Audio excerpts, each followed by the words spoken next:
الحمد للہ رب العالمین والعاقبۃ للمتقین والصلاة والسلام علی اشرف الانبیاء والمرسلین وعلی آلہ وصحبہ اجمعین، اما بعد، اعوذ باللہ من الشیطان الرجیم، بسم اللہ الرحمن الرحیم، فاسألوا اہل الذکر ان کنتم لا تعلمون۔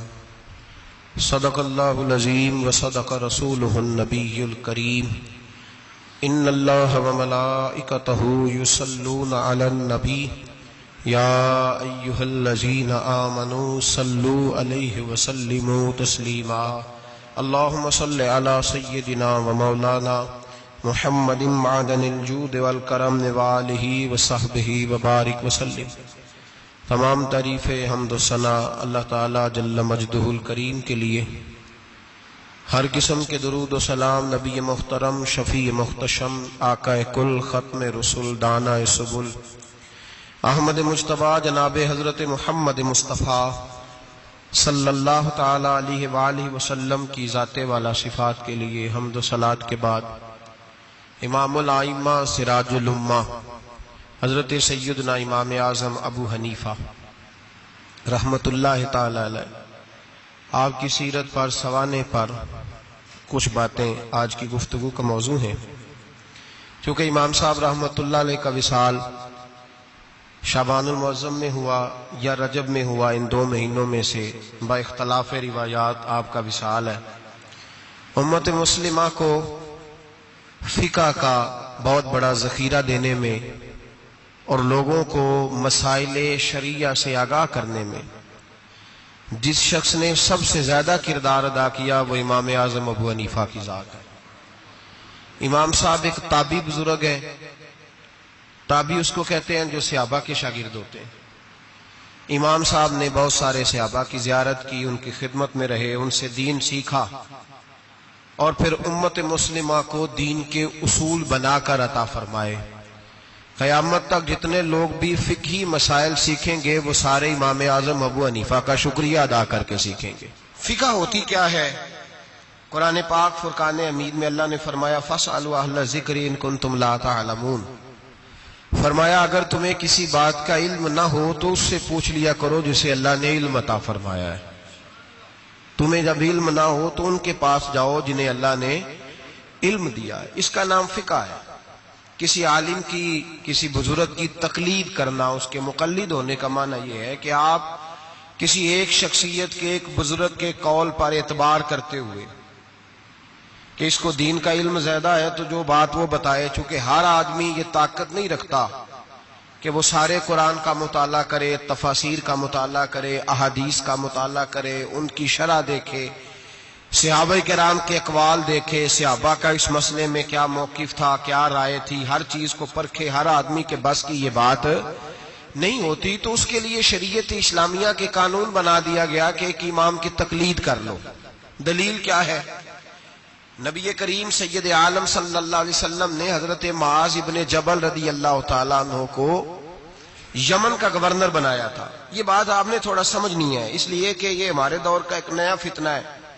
لوگ کہتے ہیں میرے ایک ہاتھ میں قرآن ہے، ایک میں حدیث ہے، اور بندے بھی بڑی جلدی آ کے کہتے ہیں جی وہ فلاں آدمی تو قرآن اور حدیث کے بعد بات ہی نہیں کرتا، صرف قرآن اور صرف اس کے علاوہ تو بات ہی نہیں کرتا۔ ذرا ایک سوال کا جواب دیجئے، یہ جو بخاری شریف کی حدیث آپ کو بتائی جاتی ہے تو یہ ہمیں کس نے بتایا ہے کہ یہ نبی پاک کی حدیث ہے؟ جی امام بخاری نے۔ کس نے بتایا؟ تو اعتبار کس پر کیا آپ نے؟ جی یہاں تو کوئی بندہ کہے نا جی مجھے ڈائریکٹ نبی پاک نے بتایا ہے، پھر تو سمجھ میں آئی قرآن۔ اور تو جب تو امام بخاری پر اعتبار کر رہا ہے، وہ کہہ رہے ہیں یہ نبی پاک کی حدیث ہے، تو مان رہا ہے، تو پھر اعتبار کس پہ ہوا؟ بولے اس بات کو سمجھیں۔ لوگ آپ کو بڑا صاف ستھرا سا نعرہ دیتے ہیں صرف قرآن اور صرف حدیث، تو بھائی یہ بتاؤ چلے قرآن پاک تو اللہ کا کلام ہے، صحابہ نے ہم تک پہنچا دیا، تو حدیث کیسے آئی؟ ان لوگوں سے بگڑ کر ایک نیا فرقہ بن گیا، وہ کہتے ہیں ہم اہل قرآن ہے، ہم حدیث بھی نہیں مانتے۔ چکڑالوی گروپ اس کو کہتے ہیں۔ وہ لاہور میں بھی کچھ طبقہ اس کا پایا جاتا ہے۔ وہ بگڑ گئے ہیں، وہ کہتے ہیں صرف قرآن پاک، حدیث تو اماموں نے بنائی ہے، اماموں نے لکھی، ہم نہیں مانتے۔ وہ ایسے نہ کرو بھائی، اس طرح تو سارا دین مشکوک ہو جائے۔ علم والوں کا رستہ ہمیں کس نے بتایا ہے؟ قرآن پاک نے۔ کس نے بتایا؟ اللہ نے کہا فَاسْأَلُوا أَهْلَ الذِّكْرِ إِن كُنتُمْ لَا تَعْلَمُونَ۔ اگر تمہیں کسی بات کا علم نہ ہو تو جس کو علم ہے اس سے جا کے، بھئی مجھے گاڑی نہیں چلانی آتی تو میں اب کہوں گا پہلے قرآن پاک سے مجھے نکال کے دو گاڑی، مجھے اللہ سکھائے چلانی۔ حدیث پاک میں پہلے لکھا ہو کہ گاڑی یہ اس کا نمبر ہو، فلانی علاقے کی بنی ہوئی ہے، میں کسی بندے سے سیکھ لوں یا مجھے حدیث پاک سے مل جائے گا؟ تو بھئی یہ عجیب سی بات ہے، تو گاڑی چلانی سیکھنی ہے تو جس کو گاڑی چلانی آتی ہے اس کے پاس جا سیکھ لے، تو دلیل مانگنے لگ گیا۔ تو بھئی قرآن اور حدیث کا علم جس بندے کو زیادہ ہے اس سے اسپیشلسٹ کے پاس جائیں آپ، وہ آپ کو بتائے گا آپ نے کیا کرنا ہے، بات ختم ہو گئی۔ اگر آپ کو شوق ہے خود مجتہد بننے کا تو ٹھیک ہے، آپ اتنا علم حاصل کریں، وہاں تک آپ جائیں۔ شیخ الاسلام خواجہ قمر الدین سیالوی رحمۃ اللہ تعالی علیہ، خواجہ صاحب کے پاس ایک شخص آیا، اللہ کرے یہ بات آپ کی سمجھ میں آ گئی تو بڑا فائدہ ہو جائے گا، بڑا فائدہ ہوگا یہ لفظ اگر آپ سمجھ گئے۔ اللہ کرے میری قوم سمجھدار ہو جائے، آمین تو کہنا۔ اللہ کرے سنی کو بھی کچھ سمجھ آنے لگ جائے۔ خواجہ صاحب کے پاس ایک بندہ آیا، کہنے لگا امام اعظم کی بات نہیں ماننی چاہیے، امام اعظم کی بات ان کی تقلید نہیں کرنی چاہیے، بڑی موٹی بات۔ خواجہ قمر الدین سیالوی کہنے لگے تیری یہ بات مان لوں؟ تیری بات کوئی نہیں سمجھ آئی آپ کو؟ کہنے لگا امام اعظم کی بات، آپ فرمانے لگے تیری یہ بات مان لوں؟ بندہ چپ کر گیا، کہنے لگا جی آپ نے کہا کہا، کہنے لگے تیرے جیسے فضول کی مانو اور امام اعظم ابو حنیفہ کی نہ مانوں؟ فرمانے لگے تو خود اپنی تقلید کرا رہا ہے۔ خود ایک صاحب مجھے کہنے لگے جی ہم نہیں کسی کی مانتے، ہمارے مولوی صاحب کہتے ہیں صرف قرآن اور حدیث کی مانو۔ اور میں نے کہا تو مان اپنے مولوی صاحب کی رائے، ہمارے مولوی صاحب کہتے ہیں قرآن اور، تو میں نے کہا تو مولوی صاحب کی مان رہا ہے، قرآن حدیث کی کب مان رہا ہے؟ چھوڑ سارے کام، چل مدرسے داخل ہو، پہلے اصول سیکھ دین کے، پھر پورا دین پڑھ، اور پھر مجھے آ کے بتانا پورے دین میں سے کہ میں نے سیکھ لیا ہے، پھر میں مان لوں گا، ورنہ تو مولوی صاحب کی مان رہا ہے۔ تقلید تو کر ہی رہا ہے کسی نہ کسی شکل میں، تو ہم تقلید کیوں کرتے ہیں؟ سمجھے اس بات کو۔ نبی کریم علیہ السلام نے حضرت معاذ ابن جبل رضی اللہ تعالیٰ عنہ کو یمن کا گورنر بنایا۔ نبی پاک نے فرمایا معاذ تمہارے پاس لوگ اپنے مقدمے لے کے آئیں گے، کیسے فیصلہ کرو گے؟ عرض کی یا رسول اللہ صلی اللہ علیہ وسلم میں اللہ کا قرآن دے کے فیصلہ کروں گا۔ تو نبی پاک نے فرمایا اگر تجھے قرآن پاک سے نہ ملا تو، اگر آپ غور سے سن رہے ہوتے تو آپ کو اس بات پہ اعتراض ہونا تھا، جو میں نے کہا اس پہ آپ کو اعتراض ہونا تھا اگر آپ غور سے میری بات سن رہے ہوتے۔ نبی پاک علیہ السلام نے یہ نہیں فرمایا کہ قرآن میں ہے نہیں، فرمایا اگر تجھے نہ ملا تو۔ لفظوں پہ غور کیا کریں، اگر تجھے نہ ملا تو، یہ نہیں فرمایا کہ قرآن میں ہر مسئلے کا حل۔ حضرت سیدنا عبداللہ ابن عباس فرمایا کرتے تھے میرے اونٹ کی نکیل بھی گم ہو جائے تو میں قرآن پاک سے جا کے پوچھتا ہوں کہاں رکھی ہوئی ہے، اور مجھے قرآن پاک بتاتا ہے کہ فلانی جگہ۔ یہ نہیں کہ قرآن میں مسئلے کا حل موجود ہے، ہر آدمی کے پاس اتنی عقل نہیں ہوتی کہ مسئلے کا حل بتا سکے، عقل نہیں اتنی ہوتی، شعور نہیں ہوتا۔ بلکہ امام بخاری خود امام شافعی کے مقلد ہیں، لو کر لو گل، بہت بڑے محدث ہیں اور خود مثال بیان کرتے ہیں۔ ہمارے بزرگ کہتے ہیں کہ جو پنساری ہوتا ہے نا اس کے پاس جڑی بوٹیاں ساری ہوتی ہیں، اور اسے نسخے کا پتہ، کس جڑی بوٹی کو کس کے ساتھ ملائیں، کس کو کس کے ساتھ رکھیں تو کیا نسخہ بنتا ہے، یہ پنساری کو پتہ، یہ حکیم کو پتہ ہوتا ہے۔ محدثین کہتے ہیں ہم نے حدیثیں ساری جمع کر دی ہیں، پر کس حدیث سے کیا مسئلہ نکلتا ہے یہ ہمیں نہیں پتا، یہ امام اعظم بتائیں گے، یہ امام شافعی بتائیں گے، یہ امام مالک بتائیں گے، یہ امام احمد بن حنبل بتائیں گے، وہ اسپیشلسٹ ہیں۔ ہم جمع کرنے والے ہیں، وہ حدیثیں سامنے رکھ کے امت کی رہنمائی کرنے والے۔ نبی پاک صلی اللہ تعالی علیہ وآلہ وسلم نے فرمایا معاذ تو جا رہا ہے، اگر تجھے وہ مسئلہ قرآن سے نہ ملا تو کیا کرے گا؟ عرض کی حضور قرآن سے نہ ملا تو آپ کی حدیث سے تلاش کر لوں گا۔ تو نبی پاک نے فرمایا اگر وہاں بھی تجھے نہ ملا تو، یہ نہیں کہ ہے نہیں، اگر تجھے نہ ملا تو عرض کی یا رسول اللہ پھر میں قرآن اور حدیث کو سامنے رکھ کے اپنی رائے بیان کروں گا. تو نبی پاک نے ان کے سینے پہ ہاتھ پھیرا، فرمایا جا پھر اللہ تیری مدد کرے گا. اللہ تیری، یہ فقہ ہے، یہ اتنی سی فقہ ہے، اس کو سمجھ لیں. ہر آدمی کو ہر شے نصیب. بابا فرید الدین گنج شکر کے پاس بندہ آ گیا، اس نے کہا پرانا بخار ہے، جاتا کوئی نہیں. بابا صاحب نے کہا بسم اللہ الرحمن الرحیم قل هو اللہ احد اللہ الصمد لم یلد ولم یولد ولم یکن لہ کفوا احد. پھونک ماری، بندہ کہتا ہے بیٹھے بیٹھے میرا بخار اتر گیا. اس نے گاؤں جا کے اعلان کر دیا جس کا نہیں اترتا سارے ہی آ جاؤ. رش ہو گیا، پھونکیں بڑی نکلی، شفا کوئی نہیں. لوگوں نے پکڑ کے پھینٹی لگائی. انہوں نے کہا اتنی دور سے آئے ہیں اور تو اللہ کے بندے رام ایک کو بھی نہیں آیا. وہ بابا صاحب کے پاس آ گیا، کہنے لگا سورت اخلاص دو ہیں کہ ایک ہی ہے؟ بابا صاحب کہنے لگے بیٹے ایک ہی ہے. کہ حضرت جی آپ پھونک مارے تو بیٹھے بیٹھے بخار اتر جائے، میں نے 100 دفعہ پڑھی ہے، 100 پھونکیں ماری ہے، ایک کا بھی نہیں نکلا. آپ کوئی اور والی پڑھتے؟ آپ فرمانے لگے سورت اخلاص ایک ہی ہے، پر منہ بھی تو فرید الدین کا چاہیے نا، منہ بھی تو. فرمایا مجھے اللہ تبارک و تعالیٰ نے توفیق دی ہے، میں نے کبھی غیبت نہیں کی، میں نے کبھی جھوٹ نہیں بولا، میں نے کبھی حرام نہیں کھایا، میں نے کبھی اپنی زبان سے کسی کا دل نہیں دکھایا. فرمایا میں نے اس زبان میں طاقت پیدا کی ہے، پھر جب قرآن کا نور آیا ہے تو اللہ نے تاثیر بنا دی ہے، پھر اللہ نے اثر پیدا کر دیا. تو بھائی ہر آدمی ہر چیز سمجھنے کے قابل ہے. یہی ہمارے بزرگوں کا موقف ہے، یہی ہمارے بزرگوں کی رائے ہے کہ قرآن اور حدیث کو سامنے رکھو، اس میں سے مسئلہ اخذ کرو. دلیل، پرانے زمانے میں جو لوگ ہوتے تھے وہ قسمیں کھایا کرتے تھے، قسمیں بڑی عجیب کھاتے تھے. ایک بندے نے قسم کھا لی کہ میرا کام ہو گیا تو وہ والی عبادت کروں گا جو اس وقت دنیا میں کوئی نہ کر رہا ہو. اتنی سخت قسم کھا لی. اب وہ کام ہو گیا تو کیا کرے؟ اگر نماز پڑھے تو لوگ پڑھ رہے ہیں ساری دنیا میں نمازیں، اذان پڑھے تو پتہ نہیں کہاں کہاں اذان ہو رہی.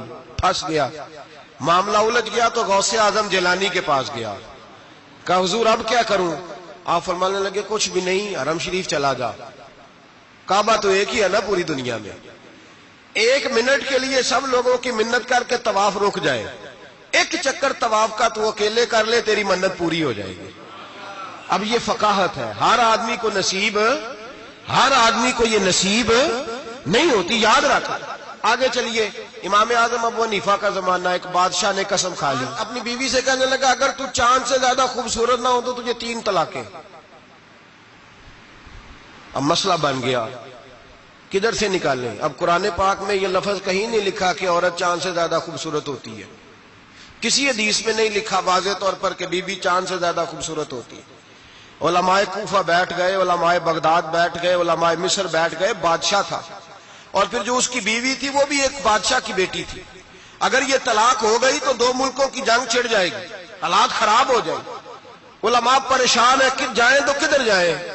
لوگ پریشان ہوتے ہوتے امام اعظم کے پاس چلے گئے، کہنے لگے سارے مولوی کہتے ہیں طلاق ہو گئی، آپ بتائیں. امام صاحب کہنے لگے کوئی نہیں طلاق ہوئی. کہا کیوں؟ فرمانے لگے اللہ کا قرآن کہتا ہے لقد خلقنا الانسان فی احسن تقویم. اللہ فرماتا ہے میں نے سب سے حسین انسان کو پیدا فرمایا ہے. تو جب سب سے حسین انسان ہے تو چاند سے بھی زیادہ انسان ہی حسین ہے. فرمایا لہذا اس کی بیوی کو طلاق. مسئلہ تو قرآن پاک سے حل فرمایا نا، لیکن ہر آدمی کی وہاں تک رسائی ہو سکی، یہ فقاہت، یہ علم ہے.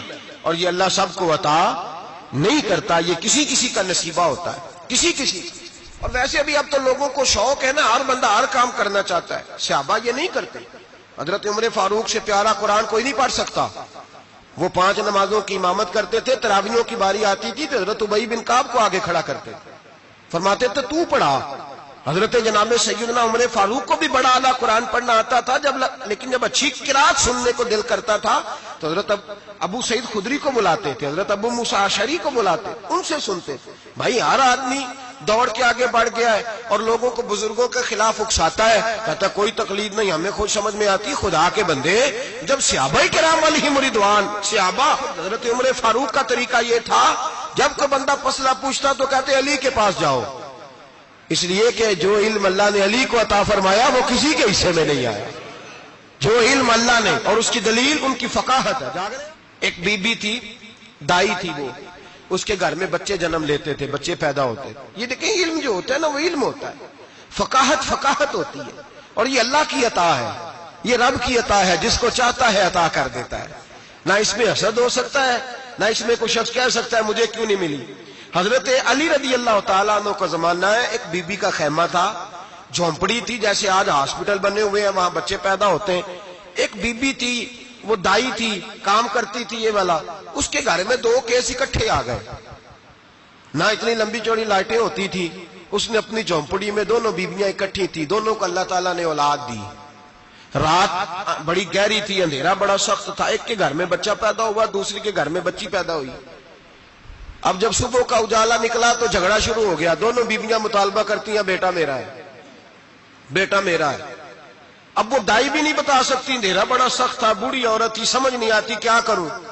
تلواروں تک بات چلی گئی، لوگوں نے کہا کیوں لڑتے ہو جب مولا علی شیر خدا جو موجود ہے۔